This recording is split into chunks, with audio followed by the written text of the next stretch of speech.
fantastique dans l'ère alpine. Pourquoi? Parce que la question est, l'enjeu est, qu'est-ce qu'il a à faire l'imaginaire, les êtres fantastiques dans le cadre d'une école d'été dévouée au franco-provençal? Ben, il y a plein de raisons. Alors, parce que vous savez bien que la langue et la culture sont deux produits de la culture, donc ils évoluent, ils sont vivants. Et c'est la relation entre langue et culture qui m'intéresse beaucoup et qui peut produire aussi des réflexions très intéressantes qu'on vient de voir pendant ces 2 jours. Et ce matin, il y a 10 minutes, on était en train de converser, se confronter sur ça. Et ce qui m'intéresse personnellement est justement l'évolution des formes de la narration, du patrimoine.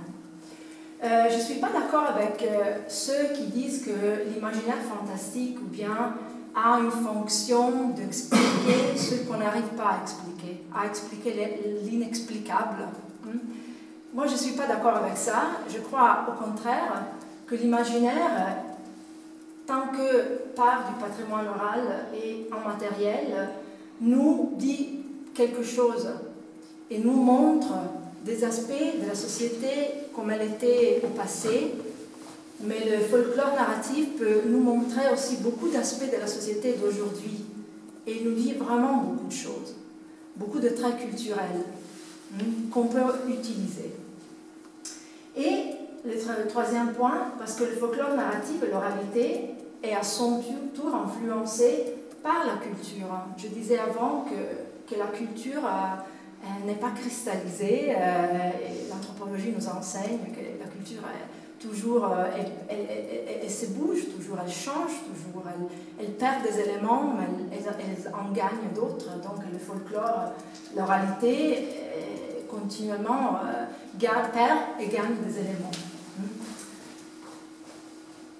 Je vous fais un exemple que tout le monde peut connaître et reconnaître. On là-bas parle de contes. Alors, les contes sont encore un genre littéraire qui est un peu différent par rapport aux légendes, aux témoignages. Mais ça marche plus ou moins de la même façon, de la même manière. Je vous ai mis 3 images du même conte. On parle de la Belle au bois dormant.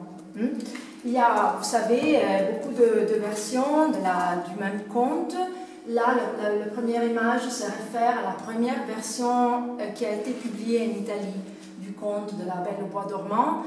Et cette version a été recueillie par Giambattista Basile en 1634. Le conte s'appelle Sole, Luna e Thalia, Soleil, Lune et Thalia. Et le schéma est toujours le même. Donc il y a une princesse qui tombe dans un sommeil très prolongé, 100 ans. Il y a un prince qui arrive, mais il ne l'embrasse pas, il la viole. Il la viole, elle ne se réveille pas, elle accouche 2 enfants, tout en dormant. Elle est réveillée par un de ses enfants qui veut téter. Et donc elle se réveille. Puis le sujet continue comme d'hab, elle connaît le prince, il se marie, et blablabla, ils seront tutti felici contenti, comme on dit en italien. La deuxième image, vous le connaissez, je crois que tout le monde le connaît, elle est tirée de la transposition animée de Walt Disney. Et là, on a donc une version qui s'inspire beaucoup plus à celle de Charles Perrault. Donc il n'y a pas de viol. Il y a le prince qui embrasse la princesse se réveille, blablabla. Et vous voyez déjà la différence aussi du point de vue visuel. Vous voyez les 2 personnages principaux, ils sont vraiment super stéréotypés, comme des super beaux américains, aux cheveux longs, blonds, le prince super charmant et tout ça. Et là, c'est la 3e image, c'est toujours une transposition, mais c'est en live action, qui s'appelle Maleficent. Je ne sais pas en français comment on l'avait traduit. Maleficent. Maléfique. Et en italien aussi, ça s'appelle Malefica. Et là, vous voyez que la princesse dort. Il arrive le prince, il l'embrasse, mais elle ne se réveille pas. Parce qu'il y a Malefica, la marraine, qui l'embrasse, et alors elle se réveille. Et vous voyez, c'est toujours le même conte, reproduite 1000 et plus de 1000 fois dans différentes versions, mais les thèmes, les sujets plus importants changent. Le message change. Moi, je ne veux pas dire qu'au temps de Giambattista Basile, toutes les filles étaient violées. Mais dans ce temps-là, les contes étaient vraiment beaucoup plus réalistiques et contaient des choses qui étaient vraiment, qui faisaient partie de la vie quotidienne. Et à fur et à mesure, avec les changements de la société, on arrivait à une scène comme ça, où le message est: l'amour ne doit pas être forcément l'amour entre un homme et une femme. On peut avoir un amour universel, et puis on ne va pas oublier que ce film a été réalisé pendant le mouvement MeToo. Donc, de grands prix de conscience des féministes, mais aussi du mouvement de l'agentivité de la femme, de l'agency, et comme ça. Parce que vous voyez que déjà dans le cadre des contes, qui sont des genres qui sont très très fixes, parce qu'ils sont écrits, il y a aussi des grands changements de messages et qui représentent, qui reflètent la société, des éléments très importants de la société. Donc imaginez-vous comment ça peut arriver aussi avec des formes de narration qui sont de nature orale. Bien, ils sont écrits parce que les légendes sont écrites, elles sont reproduites, il y a beaucoup de variantes dans les légendes, mais ça amplifie encore plus l'effet de la modification, mais aussi des messages qu'on veut restituer, on veut donner à qui écrit ou qui écoute les récits qui portent sur l'imaginaire. Et moi, je vous ai donné deux définitions d'imaginaire. La première est tirée du dictionnaire de la lingua italiana Garzanti. Vous pouvez trouver une définition très semblable dans n'importe quel dictionnaire de la langue française aussi. Mais c'est la deuxième qui m'intéresse. Ça a été écrit par Gilbert Durand dans son livre « Les structures anthropologiques de l'imaginaire ». Et Gilbert Durand nous dit que l'imaginaire est le lieu de production des symboles et de ces images. Son champ d'action ne se développe pas seulement sur un niveau idéal, mais a une incidence sur les expériences de vie des êtres humains. Et c'est exactement ça qu'on va voir. C'est-à-dire comment l'imaginaire peut influencer la société et peut à son tour être influencé par la société. Voilà, on commence nos vues d'ensemble avec un personnage très répandu dans la des Alpes, c'est-à-dire l'homme sauvage. Alors, je vais ajouter un peu de linguistique pour vous faire voir que le personnage est vraiment super répandu dans le domaine des Alpes, surtout dans le nord de l'Italie, et il a beaucoup d'appellations. En Piémont, où je fais mes recherches, il s'appelle Servan, Sarvan, Sarvanot, Servanot, Salvan, Salvan, et toutes les variantes. En Valle d'Aoste, Homo selvaggio, c'est vrai? Sarvaggio, selvaggio. En Lombardie, Homo selvaggio. Vous voyez in Veneto, qui est plus proche de l'influence de la Croatie et tout ça. Salvan, Salvaggio, Salvanel, Wildemann. Trentino Alto Adige, il parle allemand. Donc, mais il y a aussi des récits qui portent sur l'homme sauvage, aussi dans le domaine du centre de l'Italie. Donc il y en a un peu partout. Qui est l'homme sauvage? L'homme sauvage est l'homme qui vit dans les bois, dans les forêts, et il vit dans des lieux de passage, dans des grottes, des tanières, dans des roches, et il peut être vu, je ne sais pas qui l'a vu, mais il peut être vu à minuit ou à midi, c'est-à-dire dans des temps de passage. Donc il est un personnage qui vit au fil du monde réel et du monde imaginaire. Il est le personnage principal dans beaucoup de récits, et dans ces récits, il est habituellement le premier habitant des Alpes. Il maîtrise les méthodes de caséification, les systèmes de production, mais surtout, il s'occupe du travail, du traitement du lait. Il vit des produits de la nature, donc il n'est pas un chasseur, mais il fait la cueillette. Il fait la cueillette. Il est parfois marié ou il est amené par des femmes sauvages, ils peuvent même avoir des fils sauvages. Et il est le personnage principal d'une série de légendes qui portent toujours sur le même schéma narratif. C'est-à-dire qu'il y a une partie du récit où l'homme sauvage connaît les hommes. Il y a une coopération, donc l'homme sauvage transmet, enseigne quelque chose. Puis il y a une rupture, et puis il y a une fuite. C'est-à-dire que l'homme sauvage, il part, il fuit, il s'en va. Et là, il s'en va sans avoir révélé le dernier secret. C'est-à-dire comment tirer la cire pour faire la bougie du lactosérum, du sérum du lait. Et personne n'a jamais appris à le faire. Voilà, ça c'est une légende de la vallée d'Aoste. Donc c'est plutôt exemplaire. Il était une fois un homme sauvage. De temps en temps, il a enseigné quelque chose aux hommes. Une fois, il leur a appris comment tirer le beurre du lait. Une autre fois, il leur a appris à tirer le fromage du beurre. La troisième fois, il voulait leur apprendre à tirer le sera. Le sera, c'est une sorte de ricotta, qui n'a point de gras, le plus léger de la ricotte, mais les hommes commencèrent à se moquer de lui. Alors il a dit, vous avez ri, et je ne tirerai plus rien de rien. À ce point-là, il disparaît. Il y a toujours une rupture parce que les hommes se moquent de lui. Parce qu'il est sauvage, il est couvert de poils. Donc il représente la nature, l'aspect sauvage de la nature qui ne peut pas être domestiqué. Voilà, et c'est intéressant qu'on trouve des hommes sauvages un peu partout. Si vous visitez des églises du Moyen-Âge, c'est assez fréquent que vous trouverez là-bas des gravures, mais aussi des images de représentation de l'homme sauvage, ou bien il est sculpté sur les portails des églises. C'est pas si rare de les trouver. Et c'est très intéressant qu'au niveau du folklore narratif, on a en fait deux types, quand même dans les Alpes, des récits qui représentent deux typologies différentes de hommes sauvages. Le premier fait référence à un homme sauvage qui est ambivalent. Donc il a des traits ni positifs ni négatifs.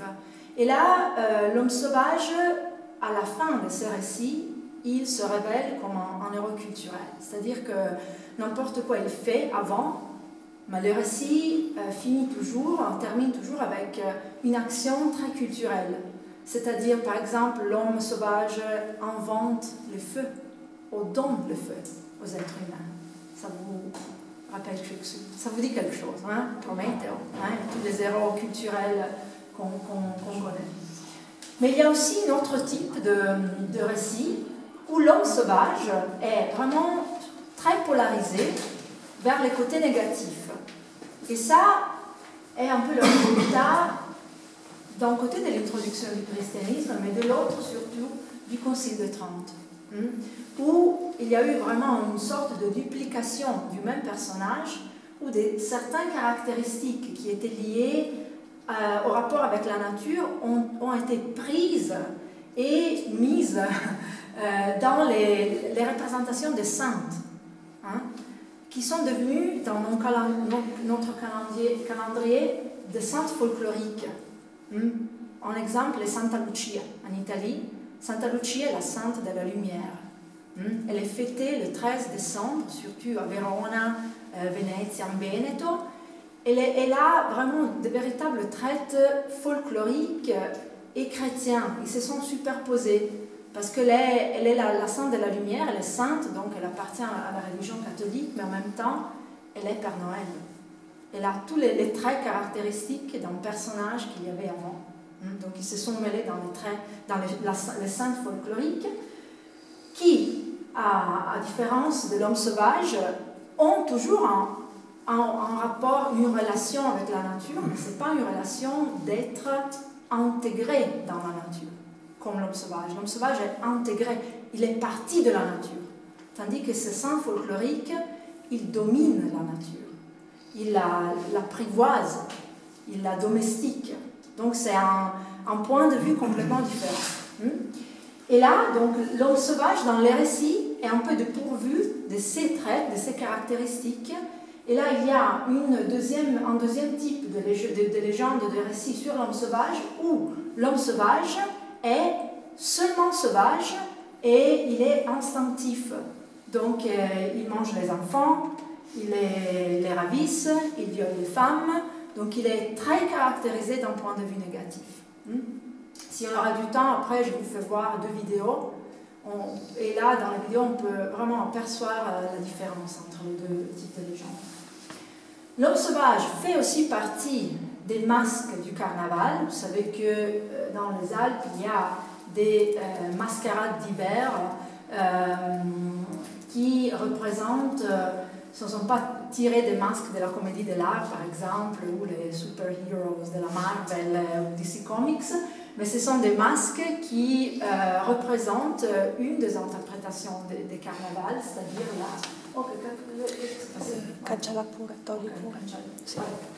C'est-à-dire, ils représentent l'hiver. Ils représentent le passage d'une saison à l'autre, de l'hiver au printemps. Et ils ont des caractéristiques qui font penser à la nature en dompte, à la nature sauvage, à l'hiver qui doit passer pour faire place au printemps. Donc l'homme sauvage se situe au milieu de ces parades déguisées, de ces promenades déguisées, et il a toujours des traits très sauvages. Et il est aussi associé à la Chandeleur, au 2e de février. Je ne sais pas si aussi en Vallée d'Aoste, en France, vous avez la Chandeleur. Hein, et aux prévisions de la météo. Donc, selon le comportement de l'homme sauvage, on peut prévoir la météo qu'il y aura au printemps. Ok, on passe au personnage suivant, les Anguane. Les Anguane, au contraire de l'homme sauvage, ne sont pas des personnages qui sont répandus partout. Ils sont répandus surtout dans le côté est, nord-est de l'Italie, donc Veneto, Trentino Alto Adige, Friuli, Venezia Giulia, mais ont beaucoup de points en commun avec l'homme sauvage à partir des appellations, parce qu'on les appelle Anguane, Vivane, Strie, sorcières, streghe, Gane, Aganis.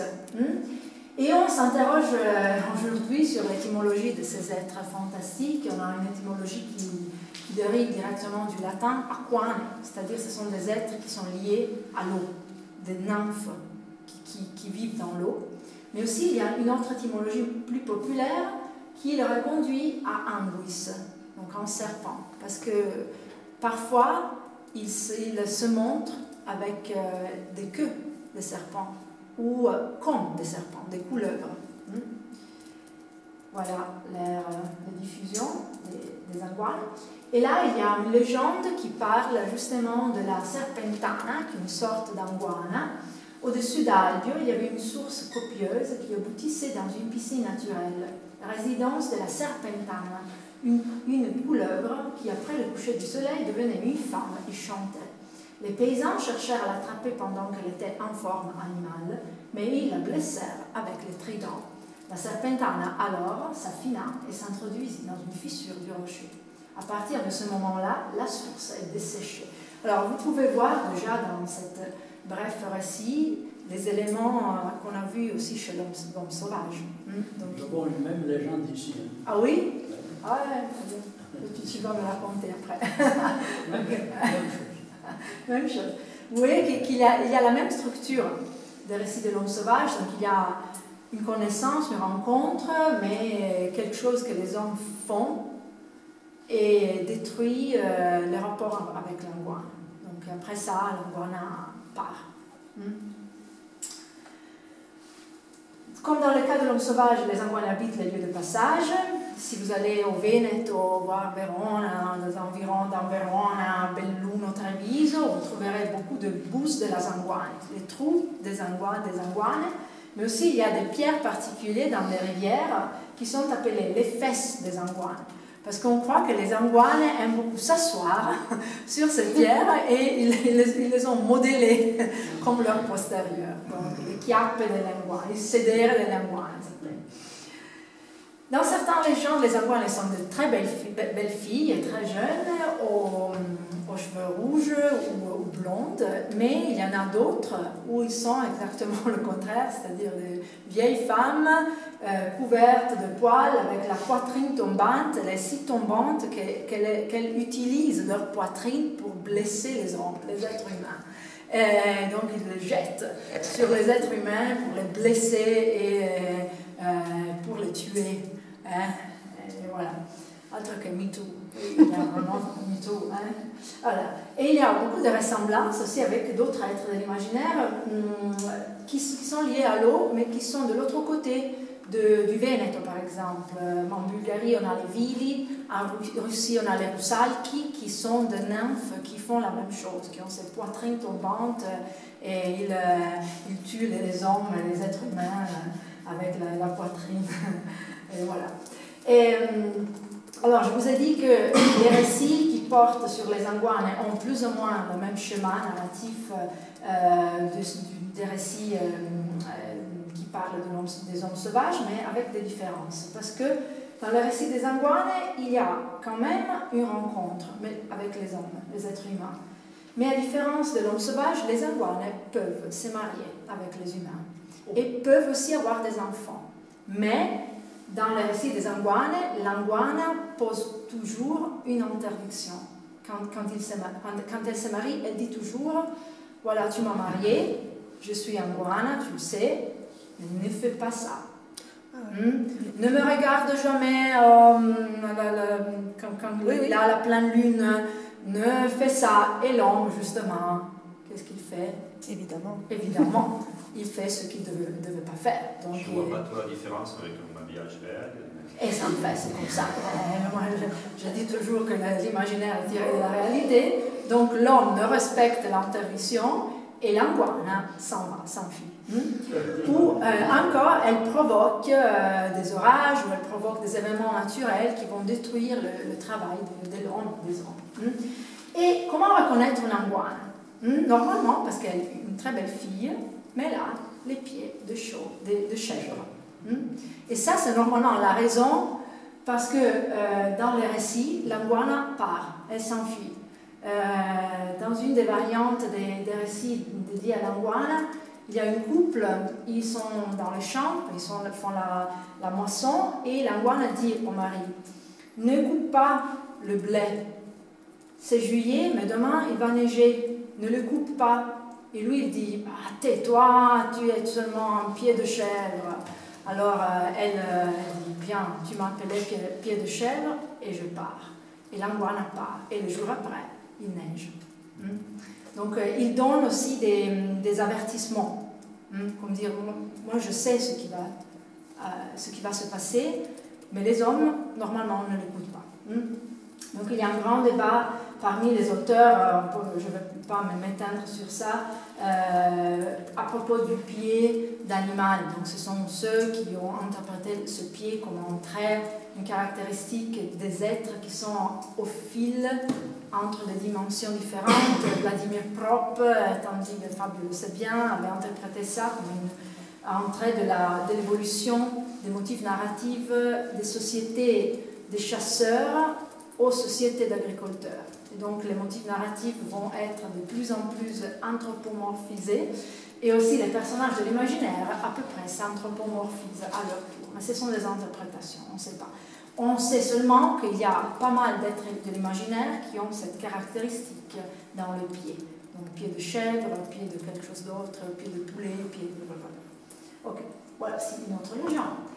Dans le lac vide de jeunes filles qui sortent quand il est soir, quand elles sortent sur la plage du lac, elles s'assurent qu'il n'y a personne qui peut les voir à cause de leurs pieds de chèvre. Et c'est pour cela qu'elles se montrent toujours du genou en haut. Ceux qui mettront un pied dans l'eau et les suivront mourront dans le lac. Donc on a aussi un avertissement pour les êtres humains.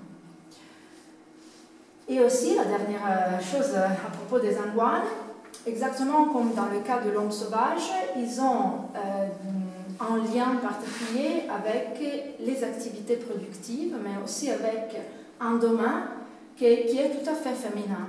Par exemple, bon, ils travaillent au champ comme les hommes, mais ils font le tissage, ils font la lessive. Et chez les gens du Veneto, par exemple, on disait souvent « n'allez pas au fleuve après le coucher du soleil parce qu'il y a les anguane qui font la lessive ». Traduit, c'est-à-dire « n'allez pas au fleuve parce que c'est nuit, donc il peut être dangereux. Et donc, il faut mieux rester à la maison. Ils transmettent aussi des savoirs et exactement comme dans le cas des hommes sauvages, ils peuvent prévoir la météo. Et là, on arrive à les masques. Les masques sont des personnages, même pas des récits et des légendes, ils sont des personnages de témoignages. Les masques sont des femmes, hein, et en outre, le domaine de la distribution de ces personnages est très étroite, parce qu'on connaît les masques seulement au Piémont, dans 2 ou 3 côtés du Piémont, dans 2 ou 3 coins du Piémont, et un peu dans les Alpes, mais pas dans toutes les Alpes, parce qu'ils ne reconnaissent pas la masque. Et c'est pour ça que les linguistes s'interrogent aussi aujourd'hui sur l'origine de cette mot masque, parce que si vous demandez aux gens qui habitent, par exemple, en basse montagne, vous savez qui sont les masques, ils vous disent oui, les masques sont des sorcières. Ok, bon, ils savent. Si vous allez dans la vallée des Suzes, en haut, et vous demandez, vous savez qui sont les masques? Ah, bah oui, les masques sont les masques de carnaval. Et non, les masques ne sont pas les masques de carnaval, les masques sont les masques.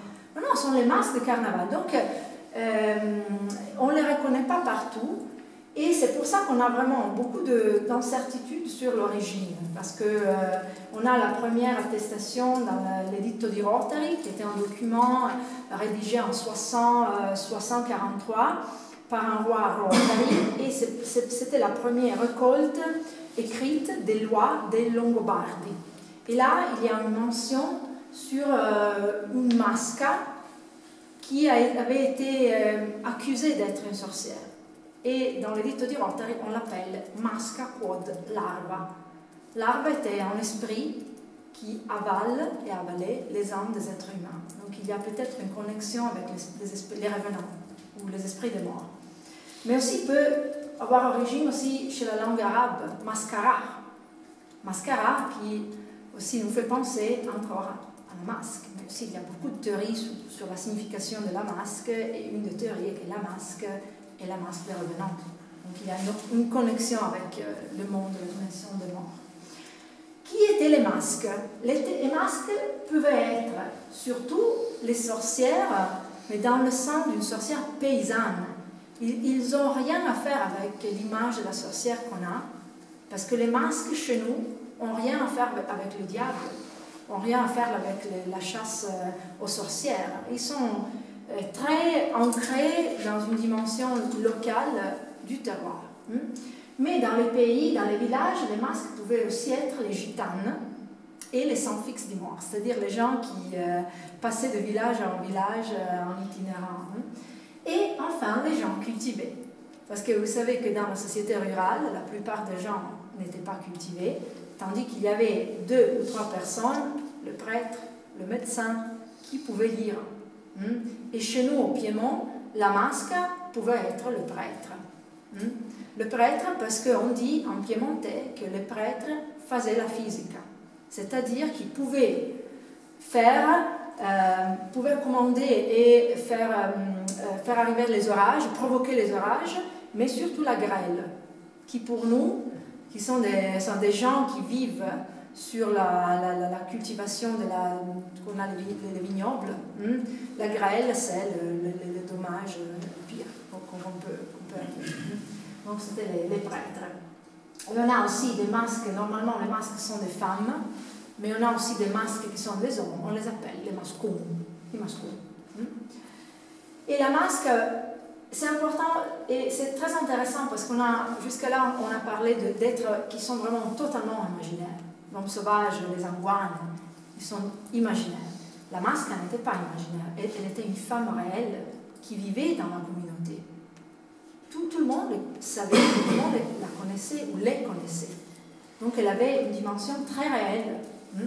Et dire et accuser quelqu'un d'être masque a signifié accuser quelqu'un de toutes les fautes de la communauté.